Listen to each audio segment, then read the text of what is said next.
Assalamualaikum warahmatullahi wabarakatuh. Selamat datang di channel Mamas Guru.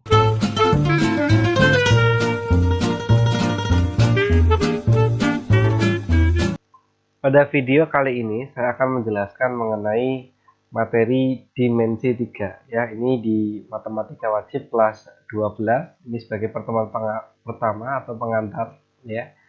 Jadi nanti kita akan belajar mengenai materi dimensi 3. Dimensi 3 yang kita tahu selama ini terbagi menjadi dua bagian ya, atau dua jenis, yaitu yang pertama bangun ruang sisi datar ya. Jadi dimensi 3 itu kaitan dengan bangun ruang. Yang pertama itu sisi datar. Kemudian yang kedua bangun ruang sisi lengkung atau sisi melengkung. Bangun ruang sisi datar itu ya terdiri dari kubus, kemudian balok ya, termasuk limas dan juga prisma. Kemudian untuk bangun ruang sisi lengkung, diantaranya yang kita kenal dari SMP, kerucut, kemudian ada tabung, dan juga yang terakhir bola. Nah, nanti di materi bangun ruang sisi datar yang akan kita bahas kaitan dengan jarak dan juga sudut. Nah, ini inti materi dimensi 3 yang nanti akan kita pelajari di bab ini ya. Sehingga karena di materi tabung ya, bola nggak ada sudutnya ya, dimana kita mencari titiknya agak susah, maka untuk materi dimensi 3 sebetulnya kita fokusnya hanya di bangun ruang sisi datar ya, sehingga materi yang kerucut, tabung dan bola tidak kita jumpai di sini. Kemudian tadi sudah saya jelaskan mengenai dua unsur yang akan kita bahas, yaitu yang pertama jarak ya. Nanti di antaranya kita akan bahas jarak titik ke titik, titik ke garis, titik ke bidang, garis ke garis, garis ke bidang, dan juga yang terakhir dari bidang ke bidang. Kemudian untuk yang bagian sudut akan nanti kita bahas mengenai sudut yang dibentuk oleh dua garis atau garis dengan garis, sudut yang dibentuk oleh garis dengan bidang, dan juga sudut yang dibentuk oleh dua bidang atau bidang dengan bidang. Nah, ini mengantar materi kelas 12 ya, matematika wajib, materi dimensi 3, yaitu kaitan dengan kedudukan titik. Nanti kita akan bisa mencari jarak dan juga mencari besar sudut kalau kedudukan titik terhadap garis, terhadap bidang, dan sebagainya bisa kamu pahami dengan baik. Yang pertama, kedudukan titik terhadap garis ya. Ada dua unsur, yaitu yang pertama titik terletak pada garis. Jadi kalau misalnya ada sebuah titik, misalnya kita beri nama titik A, kemudian ada sebuah garis yang melalui titik A, ya, misalkan garis K, maka ini bisa dikatakan titik A, ya, itu terletak pada garis K. Jadi kalau terletak itu artinya garis K melalui titik A. Kemudian yang kedua adalah titik yang terletak di luar garis. Jadi misalkan ada titik B, kemudian ada sebuah garis L. Nah, titik garis L di sini tidak melalui titik B, maka bisa dikatakan titik B itu terletak di luar garis L. Nah, ini contohnya kalau dibangun ruang ya, ini saya ambilkan dari kasus dibangun kubus. Kalau dibangun kubus, ya kalau kita perhatikan titik A terletak titik-titik pada garis AB ya. Kalau kita perhatikan A itu yang bawah ini ya, itu kan terletak pada ya, karena titik garis AB melalui titik A. Kemudian kalau titik F kira-kira hubungannya dengan garis BC gimana? Kalau kalian perhatikan F dengan BC ya, maka otomatis di luar ya, karena titik F tidak dilalui BC. Kemudian titik G dengan garis BD kira-kira seperti apa? Di luar ya, karena sama, titik G tidak dilalui garis BD. Kemudian yang terakhir titik H dengan garis FH dilalui atau pada. Kemudian kalau misalnya kita ambil contoh di bangun 5 segi 4. Nah, kalau kalian perhatikan pada gambar, titik B kira-kira terhadap garis BD di luar atau pada? Tentu jawabannya adalah pada ya, karena titik B dilalui garis BT. Kemudian kalau titik D dengan garis TC, kalau kalian perhatikan gambar seperti apa? Di luar ya. Kemudian terakhir kalau titik P ya dengan garis BD. Ya, garis BD-nya tidak tergambar, cuma kan kita bisa membayangkannya. Di luar atau pada di luar, betul. Oke, kemudian tadi sudah saya jelaskan ada titik dengan bidang juga. Ya, kalau tadi titik dengan garis, sekarang titik dengan bidang. Hubungannya mirip dengan titik dengan garis, yaitu yang pertama titik terletak pada bidang dan juga titik terletak di luar bidang. Ya, ini sama karena nanti emang kita kaitan dengan bangun rumah itu yang paling sering diambil contoh adalah kubus. Kita pakai sampel kubus saja ya. Tapi saya yakin kalau kubus kalian paham, maka kalau bangunnya diganti balok, diganti prisma, diganti limas, saya yakin juga tidak ada masalah ya. Ini biar nanti durasi video tidak terlalu panjang. Kalau kalian perhatikan, titik A terletak pada atau di luar bidang ABCD. Ya, titik A pada alas, ABCD itu bidang alas, berarti terletak pada. Ya. Kemudian kalau titik F dengan bidang CDHG, ya itu titik F. Kemudian CDHG itu yang bidang sisi belakang, gitu ya. Kira-kira terletak atau di luar? Di luar. Kemudian kalau titik D dengan BDHF, ya ini seperti ini, D dengan BDHF pada kemudian kalau titik H terhadap ACGE, ya ACGE yang seperti diagonal, titik H berarti di luar. Oke. Selanjutnya adalah kedudukan garis terhadap garis. Ada 3 jenis kedudukan garis terhadap garis. Yang pertama adalah sejajar.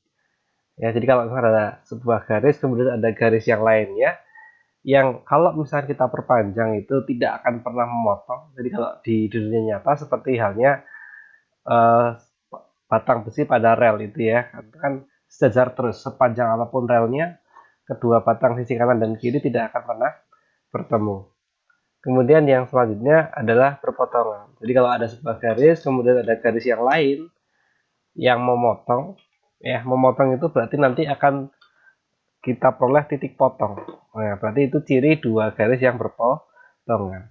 Kemudian, nah kalau di dimensi 2 atau di bangun datar itu hanya dua ya, sejajar atau berpotongan. Cuma kalau di bangun ruang itu ada satu tambahan lagi yaitu bersilangan. Bersilangan itu ya otomatis tidak sejajar dan juga tidak berpotongan. Oke, nanti kita akan lihat ya. Jadi pada bangun ini kalau sejajar ya contohnya AB dengan CD itu sejajar. Kemudian berpotongan ya BC sama CG itu berpotongan. Ya, berpotongan di titik C. Kemudian bersilangan misalkan GH dengan AD. Itu kan motong ya, enggak sejajar juga tidak. Nah, itu ciri dua garis yang bersilangan.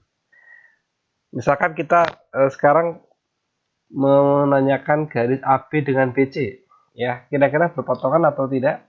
Atau sejajar? Berpotongan, betul. Kemudian kalau AD sama GF kira-kira gimana? AD berarti yang ke belakang itu, GF yang di atas. Berarti sejajar, betul. Itu karena kalau diperpanjang pun AD sama GF tidak akan pernah berpotongan. Kemudian kalau AB sama GF, AB yang bawah itu ya mendatar, kemudian FG atau GF itu yang ke belakang di atas. Otomatis ini yang ciri bersilangan ya, karena motong juga enggak, sejajar juga tidak. Kemudian garis BD sama AC. BD sama AC ya, BD itu berarti diagonal, AC juga diagonal. Itu akan motong ya, akan berpotongan. Kemudian yang terakhir AC sama DH. Kira-kira gimana? AC sama DH. Motong enggak? Enggak. Sejajar? Enggak juga. Berarti otomatis bersilangan. Gitu ya. Oke, itu hanya unsur-unsur yang saya yakin nggak begitu bermasalah. Selanjutnya kedudukan garis terhadap bidang. Ya, ada dua unsur yaitu terletak pada bidang. Oh, tiga unsur ya, sejajar dan yang terakhir memotong atau menembus. Kalau pada bangun kubus ini yang contoh terletak itu ya misalkan BC itu kan terletak pada bidang ABCD ya, bidang alas. Kemudian ada EH itu ya terletak pada bidang ADHE ya, atau terletak juga pada bidang EFHE, itu nggak ada masalah. Kemudian sejajar, misalkan sejajar itu BC sama ADHE, itu kan kalau sejajar berarti kalau diperpanjang maka berapapun panjangnya dia nggak akan pernah motong. Kemudian yang menembus, contohnya ya, menembus itu artinya tidak terletak tapi memotong. Misalkan CG sama bidang EFGH itu kan menembus, dia kalau diperluas atau memotong sama saja. Itu istilahnya saja. Ya boleh pakai memotong, boleh pakai menembus. Oke, sekarang kita akan belajar untuk kasus-kasus yang lain. Misalkan yang pertama AB sama ABCD. Kira-kira yang mana? Tentu yang terletak pada, ya, karena garis AB terletak pada bidang ABCD. Kemudian kalau BC dengan CDHG, ya, BC itu yang bawah, CDHG ya berarti yang belakang. Kira-kira berarti menembus betul atau memotong, sama saja. Kemudian BC dengan EFGH. BC itu di posisi alas, EFGH sebagai tutup. Kira-kira kalau diperluas atau diperpanjang, memotong atau tidak? Tidak. Ya, berarti ini yang sejajar. Kemudian yang keempat, AC sama BDHF. Ya, AC itu yang diagonal, BDHF itu yang diagonal bidang tapi berlawanan arah. Ya, berarti ini yang memotong. Oke ya, nggak ada masalah. Lanjut kita ke kedudukan bidang dengan bidang. Ada sejajar, ya, dua bidang yang sejajar dan dua bidang yang berpotongan. Oke, kita sambil contoh sampel lagi yang kubus. Saya yakin kalau kalian konsep di materi bangun kubus bisa, ya, maka kalau di bangun lain juga saya yakin bisa. Misalkan ya sejajar itu ya, misalkan kanan dengan kiri, ya, misalkan BCGF dengan ADHE itu kan kanan dengan kiri. Itu pun kalau kalian perluas bidangnya tidak akan pernah motong. Kemudian ini ada pertanyaan ABFE dengan ABCD. ABCD berarti itu bidang alas, kemudian ABFE itu bidang yang depan ya. Jadi ini alas, kemudian sama yang depan. Kira-kira motong nggak kalau dua bidang ini bertemu?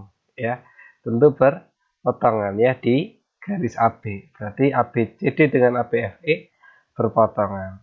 Kemudian ABCD dengan EFGH. ABCD berarti yang bawah tadi, EFGH berarti yang atas ini ya. Nah itu kira-kira apakah kalau kita perluas akan berpotongan?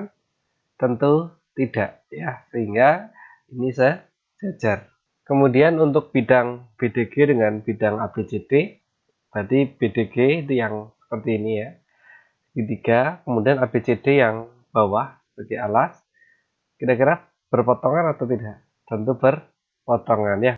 Oke ya, seperti itu untuk materi pengantar di materi dimensi 3 kelas 12 matematika wajib. Dan nanti di pertemuan selanjutnya kita sudah mulai masuk ke materi menghitung jarak. Oke, sekian, sampai jumpa.